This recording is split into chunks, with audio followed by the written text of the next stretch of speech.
اچھا اعتراض کیا جاتا ہے کہ ادھر محرم کا چاند نکلتا ہے اور ایک طبقہ حضرت فاروق اعظم کا ذکر لے کے بیٹھ جاتا ہے، پھر بڑے انداز سے کہتے ہیں شرم نہیں آتی، دن امام علی مقام کے ہیں، تم غار یار کے بعد فاروق اعظم کو لے آتے ہو، یکم محرم ہے ذکر امام علی مقام کرو، کوئی اور دن رکھو فاروق اعظم کا۔ کیا یہ اعتراض کیا جاتا ہے؟ نہیں کیا جاتا؟ کیا جاتا ہے۔ فیس بک پہ آج بھی میں دیکھ رہا تھا، یہی بحث چل رہی تھی کہ حضرت کی شہادت تو 26 ذی الحجہ ہے، آپ کس لا سے یکم محرم کو یہ شہادت مناتے ہو؟ یہ دغا بازی کرتے ہو نا، غداری ہوئی نا پھر امامین سے۔ اس طرح کی باتیں فیس بک پہ ہو رہی ہیں قبلہ؟ جی بالکل ہو رہی ہیں، کوئی شک نہیں، ہو رہی ہیں۔ آؤ جی، ہم نہیں حضرت فاروق اعظم کی بات کرتے ہیں جناب، آپ کی مان لیتے ہیں جناب، یہ آڈیو ویڈیو ریکارڈنگ ہے، یہ جملہ دلوں پہ لکھیے گا، نہیں ہم فاروق اعظم کا ذکر کرنے لگے، ہم آپ کی بات مانتے ہیں۔ سورہ شورا کھول لیتے ہیں جی، 42 نمبر سورہ ہے۔ مسجد میں آنے والوں کو میں یہی کہا کرتا ہوں کہ تعصب کی پٹی مسجد کے باہر اتار کے آؤ، فرقہ واریت، فرقہ بندیاں، گروہ بندیاں ہمارے ہاں عذاب الہی تصور کیا جاتا ہے، ہر قسم کی فرقہ بندی، گروہ بندی وہاں پہ باہر رکھو، میرے سامنے انسان اور مسلمان بن کے بیٹھو تاکہ میں قرآن پڑھ سکوں۔ نورانی محافل کا انعقاد بسلسلہ محرم الحرام۔ محرم کی نسبت بڑی کمال ہے کہ جب بھی یہ دن آئیں تو لوگوں کے ذہنوں میں بڑے واقعات آتے ہیں جو محرم سے منسوب ہیں۔ حضرت ابراہیم علیہ السلام اور چیخا بعینہ ہی یوسف علیہ السلام اور وہ بازار مصر، اور پھر یونس علیہ السلام اور وہ مچھلی، بڑے واقعات ہیں جو ان دنوں سے منسوب کیے جاتے ہیں۔ لاہور والوں واقعات تو بڑے ہیں لیکن کمال لطف ہے اور کمال کرامت ہے۔ محرم کا چاند جب بھی نکلتا ہے بندوں کے ذہنوں میں ایک ہی نام آتا ہے، حسین ابن علی۔ یہ رسول اللہ کے نواسے کی کرامت ہے اور انفرادیت ہے۔ چونکہ آپ جانتے ہیں کہ میرا مطالعہ قرآن ہی ہے اور میں شروع سے ہی قرآن ہی کا طالب علم ہوں، میرا ایم اے اور پھر ایم فل اور پھر پی ایچ ڈی کا جو تھیسز ہے وہ بھی قرآن ہی پہ ہے، اور قرآن ہی کی تفسیر اور پھر اشاری تفسیر، پھر تفسیر بالماسور، جو بھی روایتیں ہیں تفسیر کی انہی میں رہتا ہوں، اور قرآن کی آیتوں کی ہی تفسیر کرنا، اسی میں سارا خطاب ہوتا ہے۔ شاید کوئی روایت آئے تو کسی کتاب سے آئے، ورنہ قرآن ہی کی آیتیں اترتی ہیں، سارے خطاب میں قرآن ہی پڑھا جاتا ہے۔ اچھا اعتراض کیا جاتا ہے کہ ادھر محرم کا چاند نکلتا ہے اور ایک طبقہ حضرت فاروق اعظم کا ذکر لے کے بیٹھ جاتا ہے، پھر بڑے انداز سے کہتے ہیں شرم نہیں آتی، دن امام علی مقام کے ہیں، تم غار یار کے بعد فاروق اعظم کو لے آتے ہو، یکم محرم ہے ذکر امام علی مقام کرو، کوئی اور دن رکھو فاروق اعظم کا۔ کیا یہ اعتراض کیا جاتا ہے؟ نہیں کیا جاتا؟ کیا جاتا ہے۔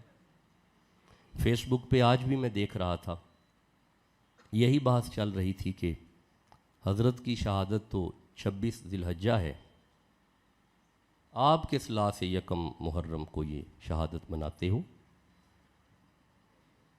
یہ دغا بازی کرتے ہو نا، غداری ہوئی نا پھر امامین سے۔ اس طرح کی باتیں فیس بک پہ ہو رہی ہیں قبلہ؟ جی بالکل ہو رہی ہیں، کوئی شک نہیں، ہو رہی ہیں۔ بیٹھ کے ذکر امام کا کرو نا جی، کوئی اور دن رکھو، دیکھیں یہ بالکل ٹھیک ہے، البدایہ و نہایہ میں بھی یہی ہے، ابن کثیر نے یہی لکھا ہے کہ حضرت فاروق اعظم کو 26 ذی الحجہ کو وار کیا گیا، یہ بات ٹھیک ہے، اور 29 ذی الحج تک آپ مرگ بستر پہ رہے، یہ ٹھیک ہے، بالکل ٹھیک ہے۔ 29 کی رات آپ کا وصال ہوا ہے، یکم محرم کو آپ کا جنازہ ہوا ہے، بالکل ٹھیک ہے، روایت بالکل ٹھیک ہے جی بیٹا۔ لیکن اعتراض کرنے والے اعتراض یہی کرتے ہیں کہ دن امام کے ہیں، چلو آج ان کی مان لیتے ہیں، امام ہی کا ذکر کرتے ہیں۔ آج جنہاں مینوں سدیا وہ بچوں پریشان ہو گئے نے، جنہاں سدیا وہ پریشان ہو گئے نے کہ اسی تانوں ذکر فاروق اعظم لی سدیا ہے، لیکن مینوں ذرا گل شروع تے کرن دیو، مینوں گل شروع تے کرن دیو، پھر ویکھیو جی گل جاندی کدھر ہے۔ آؤ جی، ہم نہیں حضرت فاروق اعظم کی بات کرتے ہیں جناب، آپ کی مان لیتے ہیں جناب، یہ آڈیو ویڈیو ریکارڈنگ ہے، یہ جملہ دلوں پہ لکھیے گا، نہیں ہم فاروق اعظم کا ذکر کرنے لگے، ہم آپ کی بات مانتے ہیں۔ سورہ شورا کھول لیتے ہیں جی، 42 نمبر سورہ ہے اور یہ اس کی 23 نمبر آیت ہے۔ اب یہ آیت کن کی شان میں ہے، اس آیت کا پس منظر کیا ہے؟ کیا ہماری مسجد میں کنز الایمان پڑا ہوا ہے؟ اچھا، اس میں حضرت سید نعیم الدین مراد آبادی کا حاشیہ بھی لکھا ہوا ہے؟ مجھے دیں جی ذرا، کہاں پہ ہے؟ میسر کریں جی، لائیں، تکلیف کرنی پڑے گی، لائیں جی، کسی کو بچے کو بھیج سکتے ہیں تو یا خود جانا ہے تو پھر زحمت فرمائیں اور معاف بھی فرمائیے گا۔ دیکھیں مان لیتے ہیں جی، بات مان لیتے ہیں جی بندے، چلیں جی ذرا کھولیے گا، اس میں حاشیہ ہے جی، ان کی بات مان لیتے ہیں جناب۔ کمال اعتراض ہے کہ دن امام کے ہیں، ذکر فاروق شروع ہو گیا، نہیں جی لے کے ہیں جی، اس میں نہیں ہے، لے کے ہیں حضرت، اس میں نہیں ہے، یہ صرف ترجمہ ہے جی، لیں جی، مان لی بات جناب، لیں جی، ہم سورہ شورا پڑھنے لگے ہیں جی، 42 نمبر سورہ ہے جی، اور یہ 23 نمبر آیت ہے، اور یہ آیت مودت معروف ہے۔ وہ آیت آپ کو آتی ہے، قُل لا اسألکم ماشاءاللہ اجرن الا المودۃ، کیا بات ہے، اس کا مطلب ہے آپ کو آتی ہے نا، آئے کیوں نہ، حسین والے بیٹھے ہوئے ہیں، آئے کیوں نہ جناب، حسین والے بیٹھے ہوئے ہیں نا۔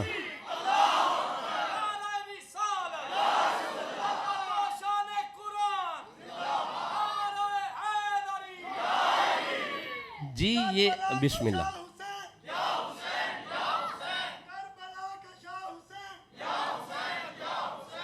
دیکھیں میں پھر عرض کرتا ہوں کہ میرا چونکہ ایک خانقاہ سے تعلق ہے، میں دل شکنی والا صفحہ میرے پاس نہیں، ہم تالیف قلب کو ملوذ خاطر رکھتے ہیں اپنی گفتگو میں، بالکل میں مرید کے میں خطاب کر رہا ہوں پچھلے 1 سال سے، 7 سال میں نے سیالکوٹ میں وقت گزارا ہے، آستانے پہ جمعہ شریف کا سلسلہ ہے، مسجد میں آنے والوں کو میں یہی کہا کرتا ہوں کہ تعصب کی پٹی مسجد کے باہر اتار کے آؤ، فرقہ واریت، فرقہ بندیاں، گروہ بندیاں ہمارے ہاں عذاب الہی تصور کیا جاتا ہے، ہر قسم کی فرقہ بندی، گروہ بندی وہاں پہ باہر رکھو، میرے سامنے انسان اور مسلمان بن کے بیٹھو تاکہ میں قرآن پڑھ سکوں۔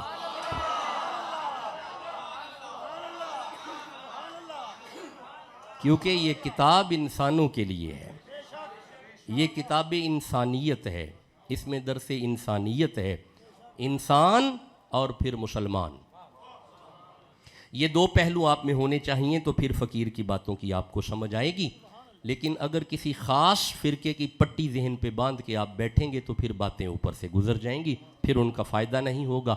آئیے ہم ان کی بات مانتے ہیں، فقیر تو ویسے بھی ماننے والے ہوتے ہیں جی، ہم مان گے جی، ہم ان کی بات مان گے، یہ کہتے ہیں کہ ان دنوں میں صرف امام علی مقام کا ذکر ہونا چاہیے، فاروق اعظم کا دن کوئی اور رکھو، مان گئے جناب۔ آئیے ہم امام کی شان کے لیے آیت مودت پڑھتے ہیں، سارے لوگ اس آیت کو ان دنوں میں پڑھیں گے، ممبروں پہ آیت مودت ان دنوں میں پڑھی جائے گی۔ یہ میرے سامنے ہے جی کنز الایمان، اگر کوئی سنی بیٹھا ہے ذرا سبحان اللہ کہہ لو،